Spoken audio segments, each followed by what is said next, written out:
Welcome to Ultimate Playlist. I'm Matt, that's Briggs, and this is a show where Briggs and I get together to come up with the top 10 list around a theme. We each contribute our own personal top 5. And today's theme is best 80s one-hit wonders. Briggs, a good theme. We love the 80s. Yeah, absolutely. Grew up in the 80s. Enjoy the 80s. I still like it today. Yeah. I love synthesizers, so... I love synthesizers. And I love drum machines and all that stuff. Yeah. Yeah. I really like... And one-hit wonders. I like one-hit wonders, and too. one-hit wonders, too. I really like about like that the 80s stuff is when you bring it into modern times, so you get like the better recording software now, or the better recording techniques now. So you get like a, really nice bass and really good high end, but you use all those vintage synths. I just think I love that compilation, bringing that stuff forward. So absolutely cool. Then shall we get right into it? Sure, let's do it. My number 5 was Der Kommissar by After the Fire. It's easy to see, but it's not that I don't care so. Cause I hear it all the time, but they never let you know on the TV and the radio. She was young, her heart was pure, but every night it's bright she got. She said sugar sweet, she got me rapping to the beat, then I knew that she was hot. She was singing, don't turn around, oh, the commissar's in town, oh, you design, you know why, the more you live, the faster you will die.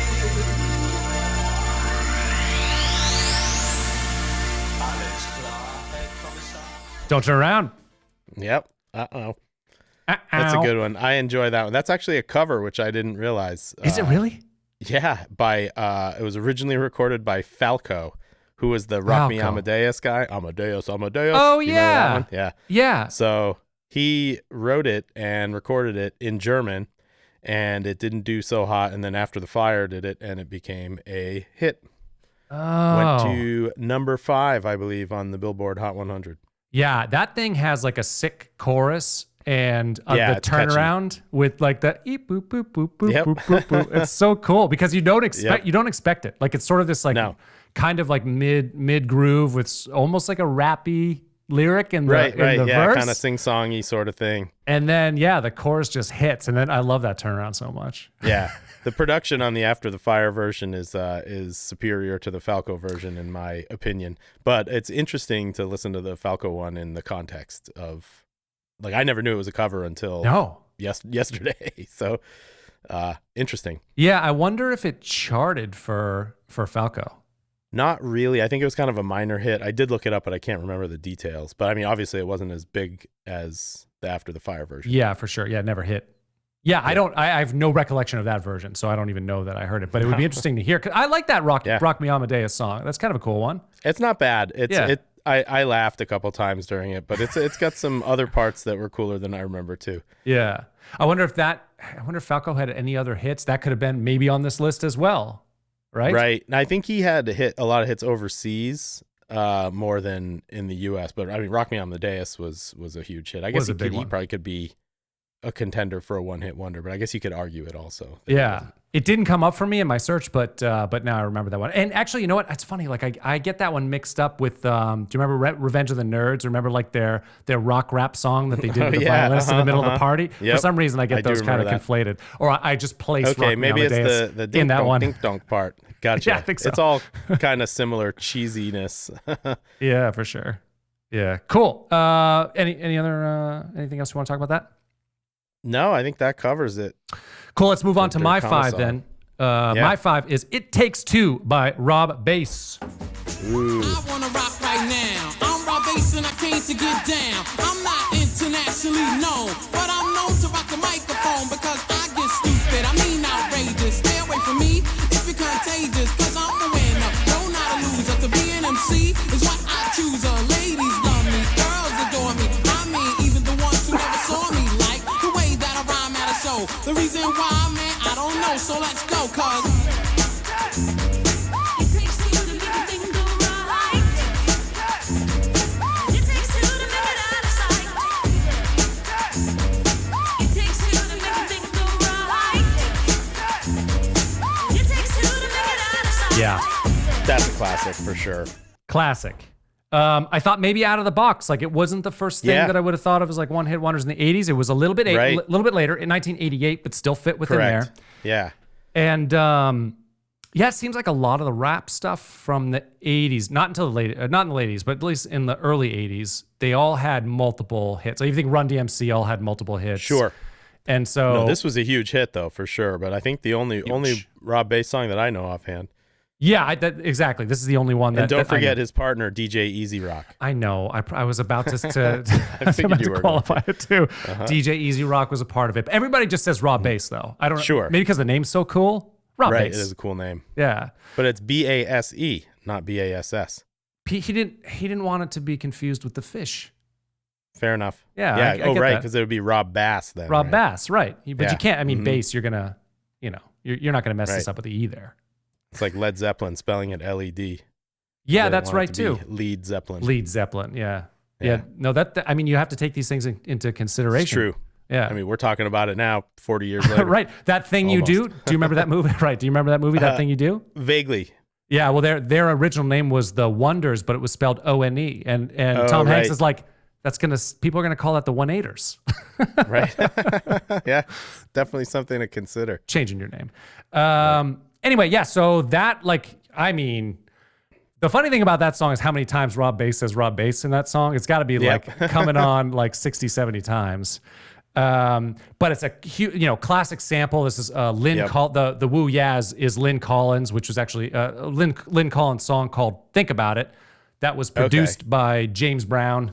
It's just iconic. People have used that all over the place since. It's like one of the most sampled, Right. pieces of music ever. Sure. But yeah, it peaked 36 on the Hot 100, hit number 3 on the dance chart. Just had a lot of cross-genre appeal. I wasn't Yep. hugely into rap at this time, but I love it. No, Like, but that's I a love this song. monster song. Yeah, everyone likes that song. Yeah. In 1989, though, Spin magazine named it the number 1 single of all time. Wow. Can you- That's bold. It's like you got Michael Jackson, you got the Beatles, you got the Rolling Stones, you got Madonna is like hot right then too, and And It Takes Rob Bass. Two, and Rob Bass, yeah. Yeah. Hey, I mean, it was a big single. Yeah, but still, so it did have staying power though in 2021. So Rolling Stone on their list of 500 best songs of all time did put it at 116. So I mean, it is still okay. pretty highly rated. Number 1 is a little bit far fetched, but 116 seems about Agreed. right. Yeah, I feel like that makes sense. Yeah. Were you listening to rap, or were you listening just like pop rap when it came up at this time? I think I just listened to whatever was on the radio around that time in the late 80s for sure. I mean, I definitely remember that song. Everyone knows it. Yeah, absolutely. Yeah, and I would listen to like the top 40, so like Rick D's. Yep, sure. Maybe Sunday nights or something that would happen, and they would do the I don't countdown. remember when it was on. I remember listening to the countdown though. Yeah, I would record it sometimes too. So like on my cassette because That I was wanted classic. to. Yeah, I wanted to have it. How else would you hear the songs again? Never. When you want to hear them, right? I want them now. Yeah. Digital. Anyway, but yeah, I love that song. That was a great one. Plus, probably good something that was in every single like middle school dance. For sure. years to come. But cool. Anyway, that's my 5. Maybe a little out of the box with the rap, but I love it. Maybe not too. I mean, I think it counts as a one-hit wonder, and it's definitely from the 80s. I got to tell you, the 80s is the decade of one-hit wonders. There's so many of them. So I don't know if you had any rules, but I kind of kept mine towards the early 80s. So I definitely saw Rob Bass, but it didn't make my list because it was too late in the decade for what I was going for. Yeah, that's funny you say that. No, I did not have such rules. I just wanted to stay within the decade. Yeah. I was just picking stuff off the top of my head, and I was like, oh, wow, these are all kind of clustered in the early 80s. Yeah. And so I kind of stuck with that, Yeah, we'll see. I think I tend a little early too, but we'll see as we go along. Should we get on to your number 4? Sure. Let's do it. My number 4 is I Ran by A Flock of Seagulls.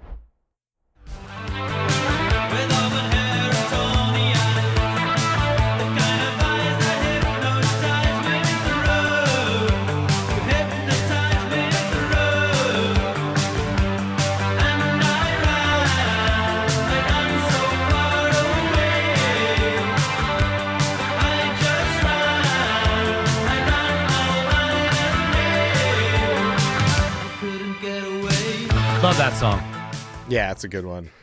just missed my top 5. Just missed. Oh, really? Yeah. It was on there, and then I bumped it. So it nestled in there for a little bit, and then I was like, I had to bump it. 5.5. 5.5, I think. Yeah. I love that song.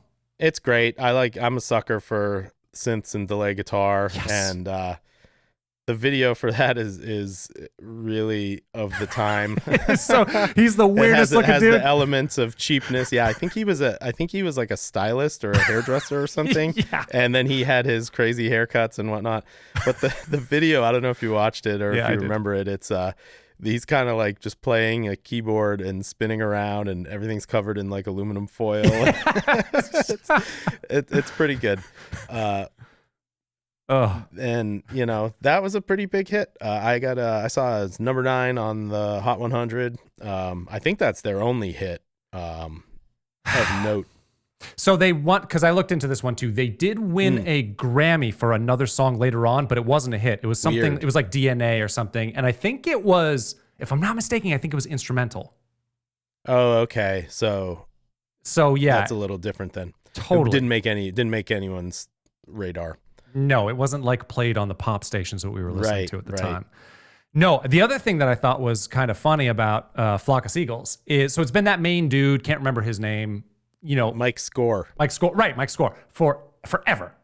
Yep. But then if you see like the list of former musicians with him, it's like exhausting. It's There's long. like 30 people who've played with him over the years. It's like, nope. Yeah, this guy's okay for now. Nope. He must be some sort of auteur. Like he must be like Either just that or this he's just a perfectionist. He could just be a jerk. You Yeah. never know. Yeah, I mean, if you have that long list of bandmates, I mean, he probably just hires whoever's around for a quick tour every year, whenever he does it. You know what I mean? Yeah, let's be frank. He's the Flock of Seagulls. It's him. Yeah, right. Yeah, it's exactly. this guy. Yeah, agreed. He's the lead bird in the flock. You're He's right. at the front of the V. Jeez. Yeah, the haircut gets worse too, because then I saw videos. Well, he was just going bald, right? So he just Yeah, had to do something. He did. Yeah, I it think, was like the ultimate '80s comb forward. right. He had. Oh, Yeah. it could just get longer and longer down the front of his face. It's super funny. Cool. That's a good one. Move on to my number 4. Let's do it. I Melt With You by Modern English. Moving forwards, using all my breath. Making love to you was never second best. I saw the world crashing all around your face. Never really knowing it was always mesh and lace. I'll stop the world and melt with you. You've seen the difference and it's getting better all the time. There's nothing you and I won't do. I'll stop the world and melt with you. That's a good one. That's early. That's early '80s. You're exactly right. It's That- 1982. Yeah. Okay. That was on my short list also. That's a good song. It's a great song, right? Yeah.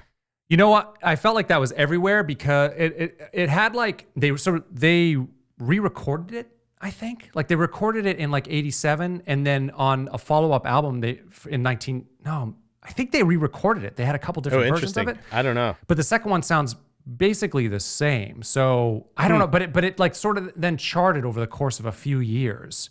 So Gotcha. it was like around us, but it never got very high on the charts. It only hit like Right. 76 or something.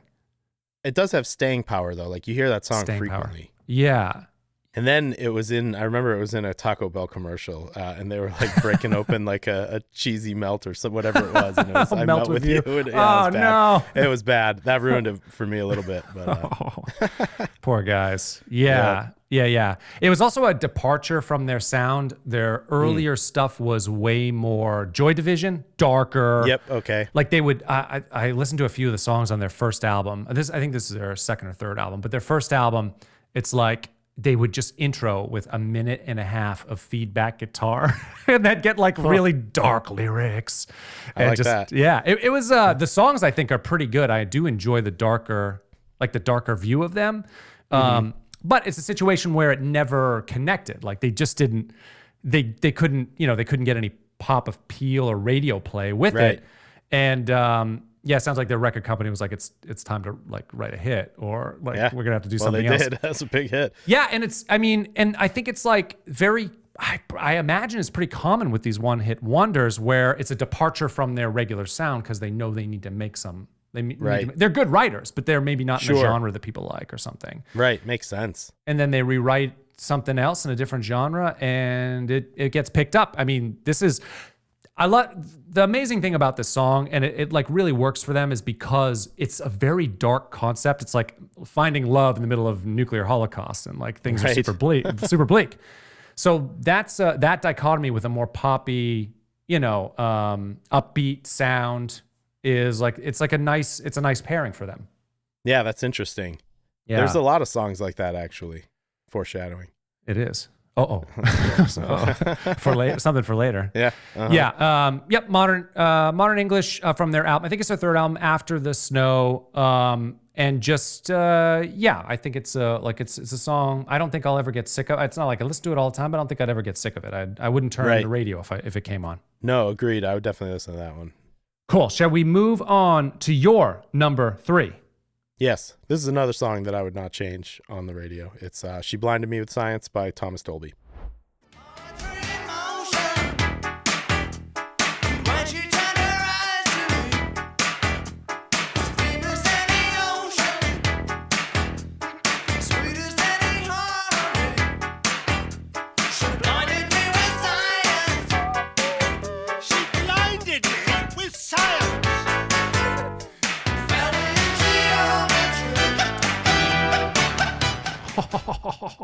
I love that turnaround. Yep. So good. There's a lot of cool stuff in that song. A lot of cool rhythmic things, and obviously synthesizer stuff, and just weirdness and madness at the same time. It's a pretty good one. It's a great one. I kind of hesitate. I mean, I don't view Thomas Dolby as a one-hit wonder. I feel he's more just kind of an artist, who had a hit. Yeah. And he did other stuff too. Apparently, he was responsible for the technology that allowed ringtones on like old phones or whatever. That's right. So I'm sure he's super rich because of that. Yeah, I think you're right. The thing about that song that I love, I don't know if you ever get this feeling, but sometimes songs are so square that they groove hard.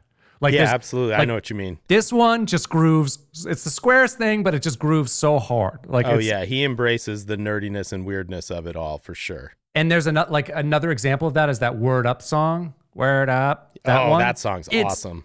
The squarest groove. Everything is so dead on, but it just like, I don't know, something that's so square it grooves. It's amazing. Hits, yeah. It's another one of those. Well, if it's tight, super tight. Yeah. Yeah. Yeah, I think that's a great song. I would listen to that all the time.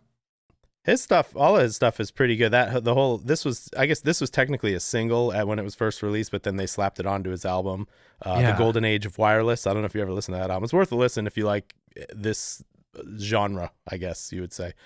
It's pretty cool. He's got kind of a David Bowie meets Psychedelic Furs kind of vibe on the vocals on a lot of tunes. It's pretty cool. Yeah. I don't know. Maybe in the long past I'd listen to it, but no, I'm not familiar with it all. I should go back and check it out because it's a good album. That song rips. Yeah. Yep. Cool. To my number 3. Yes. Whip It by Devo. Correct and whip. Give the pass a slip. Step on the square. Break your mama's back. When a problem comes along, you must whip it before the cream sets out too long. You must whip it when something's going wrong. You must whip it. Now whip it into shape. Shape it up. Get straight. Go forward. Move ahead. Try to detach it. It's not too late to whip it. Whip it good. Excellent choice. I love Devo. That's another one that I don't really consider them as a one-hit wonder. I consider. I mean, they obviously only had one big hit, but I feel like they're more like an art band. Totally. Yeah. They had Satisfaction, the cover, The weird cover of, the Rolling Stones tune. Yep. It's in like I've Seven heard that Time or one. something, right? Yeah. It's really like herky jerky. Yes. That was from their first album, and that didn't chart. I don't think it charted in the United States. It charted in maybe the UK or something. But that got them some like airplay and stuff. But I think this was their only one, really. And it was. Oh yeah, for sure. And it wasn't like, it was like a hit number 14. So again, I mean, that's still a pretty good size hit. But for the amount that I heard that song and it was around and I've known it, it's like one of those you just thought hit number 1. Yeah, right. I mean, that's a big song. Yeah. But they have so many good songs. I feel like I just feel weird calling Devo a one-hit wonder band, That it was obviously it's on my short list too, but I didn't include it for that reason. Yeah, that's fair. But I do like Devo a lot. Yeah, Devo's great. This is just an awesome song. Yep. I love the beat to it. The the Roy Orbison like do do do do do like the Pretty Woman thing. Like sure, but it's a little cracked in the same way that the Satisfaction song is. Yep, and that's kind of all their music. It's a little bit of a twist on some things. Yep. And the siren, the wah wah wah in the chorus, just like so amazing how they put it together. Because if you like listen to each individual part, it's not necessarily like earth-shatteringly difficult to come up with, but when you listen to it as a whole, like this whole picture, you're like, oh my put it all God. together, yeah, exactly, right. Yeah. I also love go ahead. Go ahead. You go. I was just gonna say one of the funniest lines before the cream sits out too long, you must whip it. I enjoy that. I love how like every problem can be solved by whipping. Whipping it. it's like nuclear holocaust. Just whip it. Like problem comes along, just whip it. Whatever it is, cream. You must whip it. That's the thing. It's a command too. It's not even just like there's no other option. We're just like whip it. Yeah, it's not like maybe you should. It's like it's time to, and you must. Yeah, must. Yeah, and also like the riff is so cool because there's the breakdown too, where there's no lyrics, where they turn it into a 6/4 pattern too. Oh right, yeah. Like with the loop around, it's so good. Yeah, I love this song. I love it so much. I was lucky enough to see them live one time. No, and it was awesome. It was really good. I mean, it was like 10, 15 years ago or whatever. It was great. They did all the stuff, they had the jumpsuits, and then Mark Mothersbaugh came out in the mask and everything, and he was like whipping handfuls of bouncy balls off the stage and bouncing them into the audience. It was cool. That was a great show, actually. Do they have the planter's hat on though, like the upside down, like the Energy Dome? Is that what it is? Oh, I apologize. Yeah, they did. They were selling them at the show, but they were like $50-$60, so I didn't buy one. Yeah, you can't. No, just make your own. Exactly. Or just now whip you it. could just 3D print it, right? Yeah, and That's then right. whip it. And then whip it. Nice. Shall we move on? I believe we're on your two. My number two. Yeah. My number 2 is, of course, Mexican Radio by Wall of Voodoo. Wish I was in Tijuana, eating barbecued iguana. I take requests on the telephone. I'm on a wavelength far from home. I feel a hot wind on my shoulder. I dial it in from south of the border. I hear the talking of the DJ. Can't understand just what does he say. I'm on a Mexican radio. I'm on a Mexican radio. I'm on a Mexican radio. I love that song. Yeah, yeah, it's delightfully weird, which I like.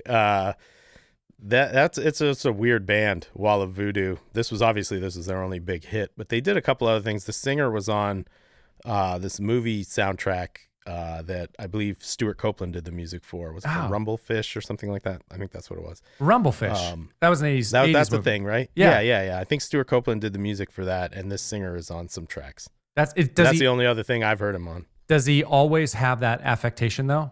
More or less. I think that's just kind of how he does it. His thing, yeah. Yep. A little talky, kind of, is sort of how he does it. Kind of, and like kind of, really stylized. Totally I think. stylized. Yeah, no, that's a cool one, and ridiculous video. Yeah, the video's weird. The band's weird. The song's weird. But Yeah. it is about I guess they used to listen to these Mexican radio stations that what do they call them? They were called border blasters. Oh, really? Yep, they were high wattage, unregulated Mexican radio stations. Nice. So like, And they sent it out on AM, and that you could get it. These guys are from like LA, I believe, or somewhere down that way. And they could get these border blaster radios, and they preferred that to whatever was on the American radio. that's a great idea. If you're right on that border there and you're unregulated, get the American Sure. audience. Like just volley that right over the side and and yeah, get some American It's ears on pirate that. radio, That's Pretty amazing. cool. Yeah. Yeah, you can't stop That's what the that signal. song's about. No. That whole album, actually, Call of the West, is pretty good. It's interesting. If it's a slice of weirdness from that era. Yeah, I have never heard it. I mean, of course, I It's was pretty good. familiar with that song as a kid, but yeah, that's early too. What is that? Yep, that was 83 or something? 82. 82. It came out. I don't know if it charted in 82 or 83. Probably is when it charted. I think it came out late 82. Yeah, I just love how experimental you could be back then. It's like I we've know, got like all that song was on the radio, right? Like that was a popular song, number 58 on the Billboard Hot 100. Yeah, but it's like we got all this new instrumentation, all these new synths are popping up, these drum machine things. Like we can just do whatever the hell we want, and we're just gonna get it out there. Whereas now it's like everything is very homogenized, sounds the same. You know, just like even how it's presented is very glossed over. Yep, with absolutely. all the pitch correction and stuff, which I'm not bad. You know, pitch correction. That's fine. Do your pitch. There's a time and a place for it. Everything, right? Yeah, but just like to squeeze it all so that it's in this nice, like very polished package, you don't get some of the character that you do with the ridiculous No, it just stuff. sounds like a tube. A tube. Like laser beam vocals Right. with no variation to the pitch or anything.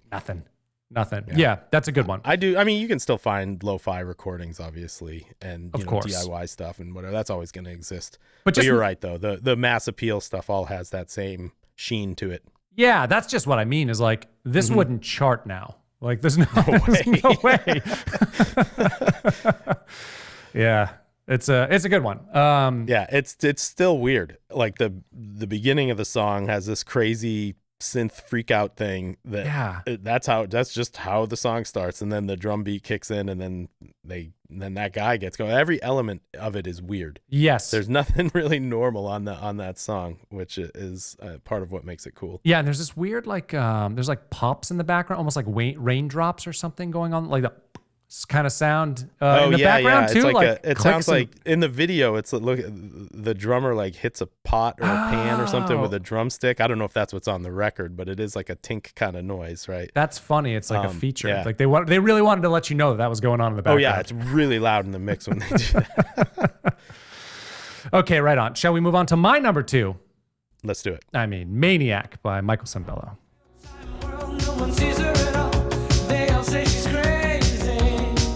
Locking rhythms to the beat of her heart. Changing moment into life. She has danced into the danger zone. When the dancer becomes a dance. It can cut you like a knife. If the gift becomes a fire. On the wire between will and what will be. She's a maniac on the floor. And she's dancing like she's never danced before. She's a maniac on the Briggs, I felt a little bad putting this on the list. Just a little This bad. is your jam, huh? This is your my jam. Yeah. Full disclosure for the Hey, audience. whatever though. This is your ultimate playlist. It is, right? I get to do Put whatever the hell you want on I it. get to do what I want to do. If you like Michael Sambello, put him on. I got to put him on there. Him in his A shirt, lip syncing on Solid Gold. He's your guy. He's my guy. He's your guy. But full disclosure for the audience is so Briggs and I did a test show, I don't know, 7, 8, 9 weeks ago. And this came up for one of the songs. So some of the stuff we'll talk about or I'm going to mention are things that we talked Sure. about before. But I love the crap out of this song. Yeah. You know, what can I say?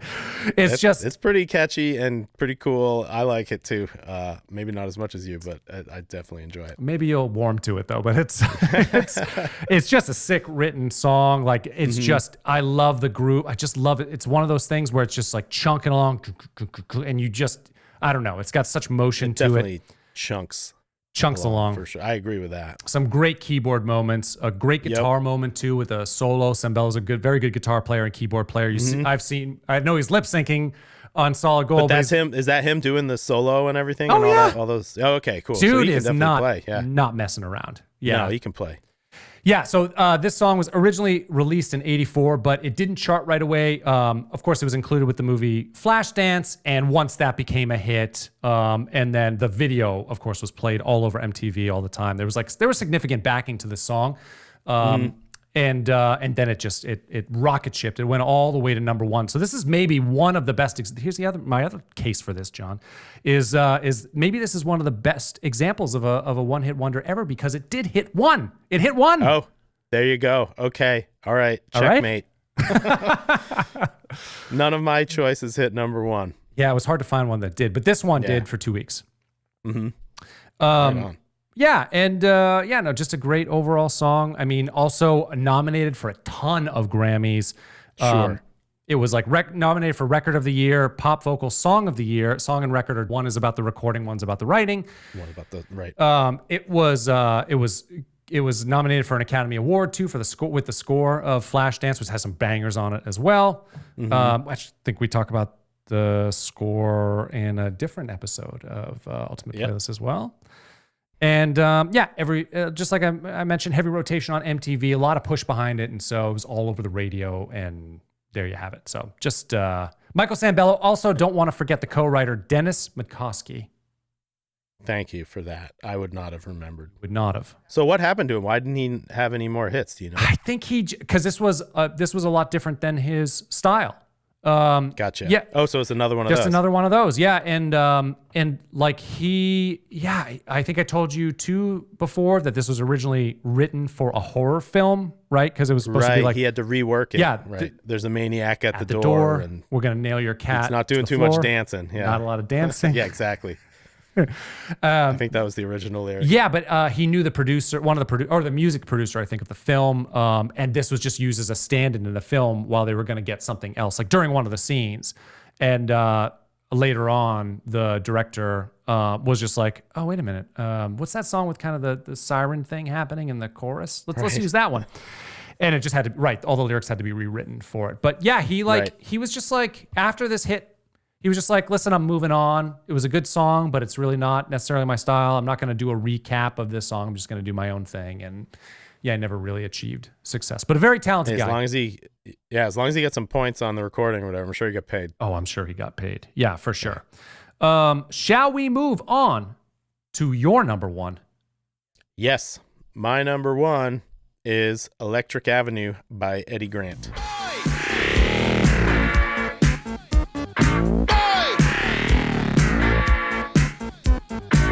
Now in the street there is violence, and lots of work to be done. No place to hang out or washing, and I can't blame all on the sun. Oh no, we're gonna rock down to Electric Avenue, and then we'll take it higher. Oh, we're gonna rock down to Electric Avenue, and then we'll take So glad you mentioned this one. Yeah. This is another. So this is what my foreshadowing that I was talking about before. This is another really upbeat, peppy song that's about. It's actually about a riot, in London. Oh yeah, Electric Avenue. That's right. I remember. Yeah. I guess Electric Avenue was so called because it was one of the first streets that was powered by electricity or something like that, and it just kept that name. But it was the Brixton riot, and then Eddie Grant wrote this song about that. But it really is poppy and infectious, and it holds up, and it still sounds great. I really like this song a lot. Super sick song. And it's another example of what we were talking about before, where it's like super square, but just grooves so hard. Mm-hmm. Yeah. I love this song. And it's got awesome synth noises, which I appreciate. Yeah. And in the video, every time they do that thing, it's like they show like a revving motorcycle, or they show like the tachometer doing this and stuff. It's great. Yeah, that's a very good song. It didn't come up for me. Mm-hmm. I don't know why, but if it had, there's a good chance that I would have put it on this list. Although, what was I going to bump? Rob Bass? I don't know, but this is a great one. It's tough. It's tough. But yeah. But this fits with my early 80s theme. Like all of mine were 82, 83. Is that when which this is? seemed to be, yep. This, I think it came out in 82, but charted in 83. This was number 2 on the Billboard Hot 100. Oh, wow. Another good example. So, I mean, you can call this a major hit as well. Like, Yeah, sure. And it was his only big hit. He wrote a bunch of stuff. He was older too. He's been around for a while. He had a hit in the 60s in the UK. did he really? Yeah, with what was his band called? I'm not gonna get it. I don't remember. Yeah, no worries. Yeah. The Equals. There it is. Okay. I wonder what that's like. I'll have to check that Yeah, out. Baby Come Back. Yeah. Well, this whole album is pretty good, actually. Killer on the Rampage. It's not on Spotify. I had to listen to it on YouTube. Oh, But it's got a bunch of stuff. It's got some kind of like reggae songs. This song, a lot of like synth interjection similar to this Yeah. one. It's a pretty cool album. yeah. It's kind of sparse in that way where you just have like they're all kind of like hits or like doot, doot, doot. And then there's Yep. like, there's pause in A between. lot them. of space. Yeah. A lot of space, which really helps his iconic vocals here too. Like he's just got such for sure. like an iconic Awesome voice. voice. Yeah. Yep.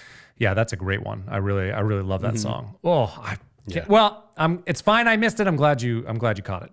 Well, good. I mean, then we didn't double up on any songs, so I think it's arguably better that you missed it. Agreed. Shall I move on to my number one? Yes, Yeah, please. from 1985, "Take on Me" by Aha.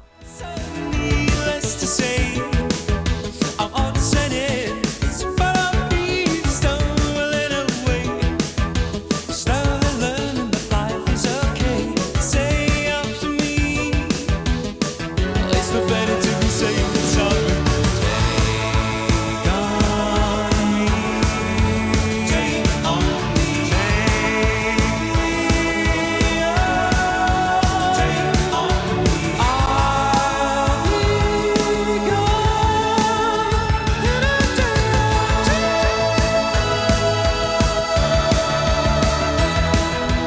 This is an all-time 80s classic for sure. All-time. Iconic video. Yes, That poor guy had to sing that note every show for the rest of his Yeah. life.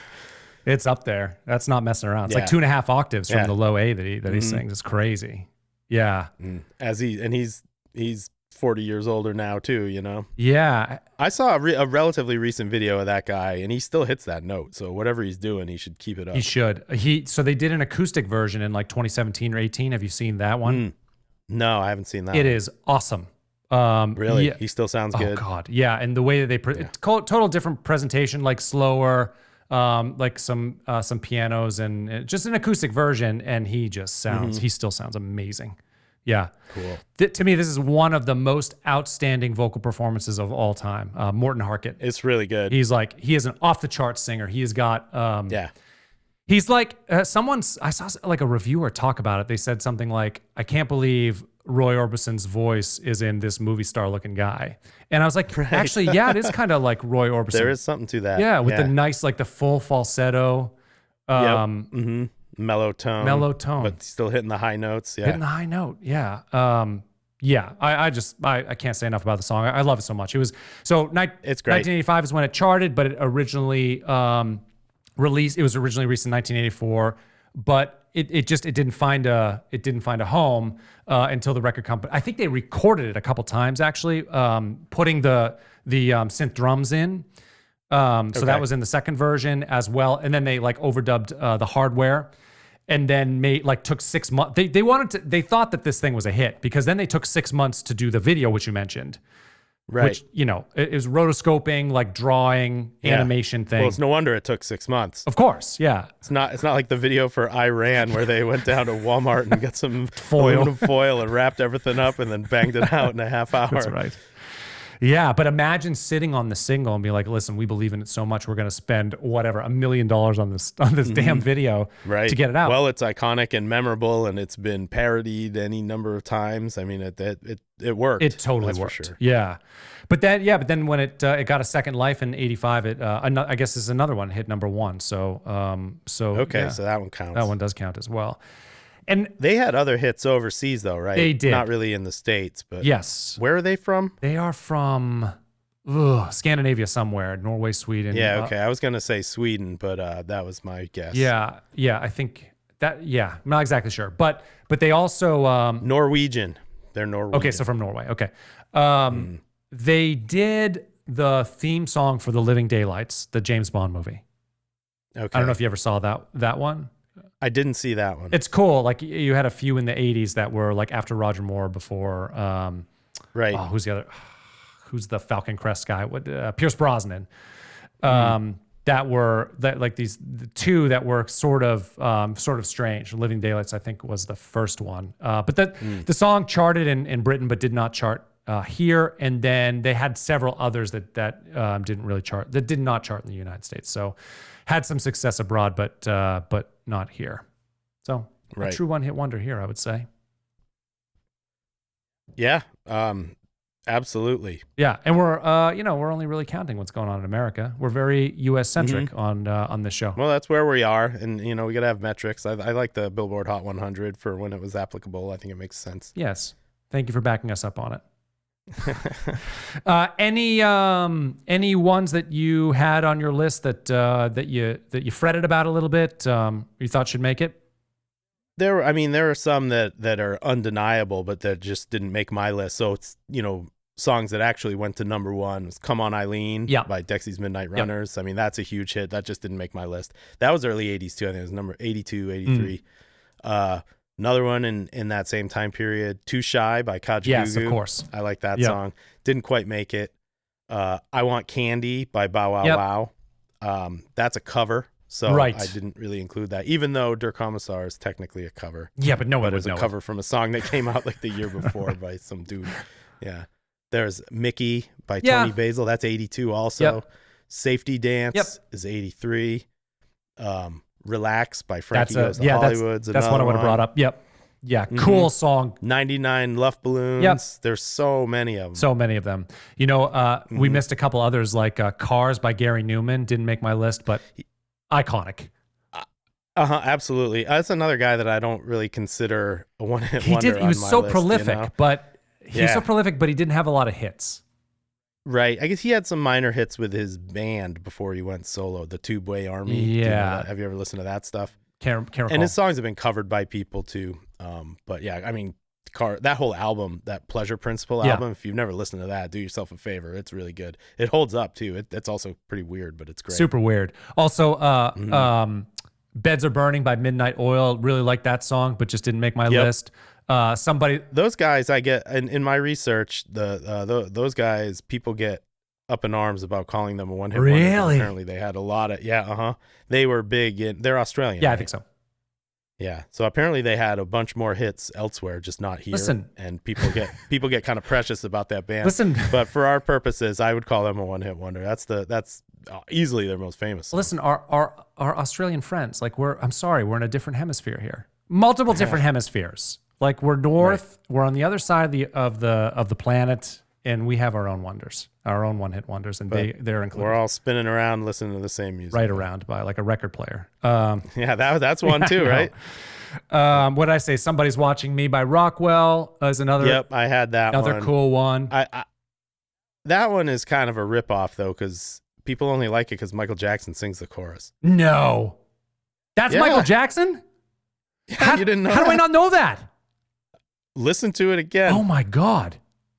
I thought that was just him because he does have he's kind of rappy throughout that song. He is, so it's a total corporate thing. That Rockwell is Berry Gordy's kid, I believe. Oh, really? And they were like, well, let's just throw Michael Jackson on to make it good. And then it got popular. Oh, no. And that's the only part that anyone remembers, except when he's asking, I wonder who's watching me now. Right. The IRS? That's crazy. I didn't know that. I mean, I kind of just thought. Next time you listen to it, you'll be like, oh, obviously. I mean, But out of context, you might not know. Yeah, I was just like, well, who's this guy who sounds goofy when he talks, but then has the pipes of an when angel? He sings, it sounds amazing. Yeah, I didn't know that. That's crazy. And that's why that one didn't make my list. No, you're right. I'm glad I didn't put it on because you would have given me some pushback there and I would have been embarrassed. I would have said the same thing I just said. Not too embarrassed. Also, Obsession. You're My Obsession. Yep, by Animotion. Yes. That was on my short list. I like that song. That's a cool one. Yep. Yeah. I said Dead or Alive, right? Yep. Safety Dance, you did that. Oh, 867-5309. Yep. Jenny. Sure. Yep. That was on my short list also.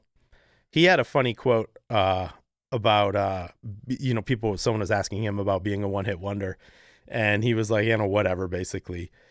Also something I didn't know, Tommy Two-Tone is not his name. It's the name of the band. course. He's Tommy something or other. Oh. But I thought, you know what I mean? Would it- So he's like, Tommy Smith or whatever it is, but the band is called Tommy Two-Tone. But anyways, he was asked about how he felt about being a one-hit wonder, and he had a pretty good attitude towards it. He said something along the lines of, they don't write a whole lot of books about, people who had two hits, or two-hit wonders or whatever. Okay. You know what I mean? So everyone knows this song. That's So yeah. Yeah. Maybe you should have gone like Tommy and the Two Tones, and then we would have it wouldn't have been Right. so confusing. mhm. Yeah. I wonder if that damaged his chances of success. could have, right? Another one was "I Just Died in Your Arms Tonight," or "I Just Died in Your Arms." I think it is. Oh. That's Cutting Crew. I Yep, love that. I remember song. that one. That has the most inappropriate for the song video. It's like the band's in a warehouse and there's a movie remember the crew video. on set. And so it's this passionate, I just died in your arms, this passionate love Right. song. And it's like this black and white thing where you're walking into the warehouse and the production crew is waving, "Hey, I'm the guy with hey, I'm the boom operator." Mm-hmm. And then you finally get to the band who's playing on stage and you're like, what? You just ruined the mood. Who are these people? Wow. What is this clown show? Yeah. Yeah. They had to fill up 3 or 4 minutes and they had, an hour to film it or whatever. Guess just do the might as well performance. film walking through. Yeah. Right. I don't know. Weird. Yeah. All in all, good list. I mean, there really are tons to choose from. There's so many more too. Yeah. Yeah. Tainted Love. Oh my God. I had that one there. too. Yep. Funky Town apparently counts because that came out in 1980. Really? What was that? Lip Yeah. Sync? Lips Inc. You got it. Won't you take me to? Which is a really bad pun. Boop, boop, boop, boop, boop, boop. Oh, that's Niles Rodgers, right? The guitar player. Is that Nile Nile. Rodgers? Is that him? I think that's him who did Lip Sync too. Man, if I messed that up, Really? I'm sorry, but I'm pretty sure he was I don't floating know. around I'm there. gonna look it up. Yeah, you do that. I gotta look it up. You do that while I vamp. Yeah, great list. I wonder if we do the same thing in the 90s, if we'll have as much success. Maybe Right. I mean, there's certainly a lot of one-hit wonders in the 90s also. for sure. Yeah, I can think of right off the bat What's Going On by the Four Non Blondes, one. Sure. Well, what's her name? She wrote a ton of songs. By the way, I don't think that Nile Rodgers was in Lip Damn. Sync. He was in Chic. That was I know his he was band. in Chic. I thought he did something with Lip Sync as well. Maybe he produced them or something, but I don't see him as a member according to Wikipedia. Don't listen to me. Fake news. Yeah. But it'd be interesting to do 90s. So maybe we'll hit that some other time because I think that makes sense. I think it would be kind of fun. But yeah, I literally I found easily probably 60 or 70 in in a couple minute search. So I Yep. imagine there were probably hundreds from the 80s. I don't know, but Sure. I I mean, there were definitely some missed them. Mongo hits that. One I just remember now, Bobby McFerrin, "Don't Worry, Be Happy." That was a huge hit. that came up. But I don't really think of him as a one-hit wonder either, That came up Even for though me. that's obviously his hit. But I'm not Mm-hmm. going to do that because to me, I think Bobby McFerrin is maybe pound for pound the best musician on earth. No one is better than Bobby McFerrin on his instrument. You know what I mean? He's the Steve Vai Yeah, of right, vocal sure. performance. And so I have a hard time bringing him up on one hit wonder. Same, Yeah, exactly. Yeah. I got to see him a couple years ago. Oh, that's cool. Loved it. Was he just solo or do you have a band? It was him and 3 other singers, all a cappella, and it was That's nuts. It was just That must have been amazing. sick. Yeah, absolutely. One of my favorite things ever is, do you know the I think it's the album Play? It's him and Chick Corea live. Do you know that one? Oh, whoa, I bet that's good. No, I haven't heard Just that. the two of them, and it's just sick. And they did a whole concert tour. There's a bunch of video to that as well. More Bobby McFerrin. One of my lifelong dreams is he does, I think it's in upstate New York where he is, but he does a week-long vocal camp seminars and shit. Oh, that's cool. You should I want to go. go bad. I would love to go hang out with the guy. He's a national treasure. That would be cool. Yeah, absolutely. I would agree with that. All right. Well, that's maybe enough McFerrin talk. Anything else? Yeah, maybe we should end on that note. No, that's all I had. Can't top that. Can't top that. Cool. All right. Well, so this has been Ultimate Playlist. Of course, we were talking about the best 80s one-hit wonders today, but we'll talk about something on the next episode. So for Briggs, I'm Matt. This has been Ultimate Playlist. See you on the next one. Bye.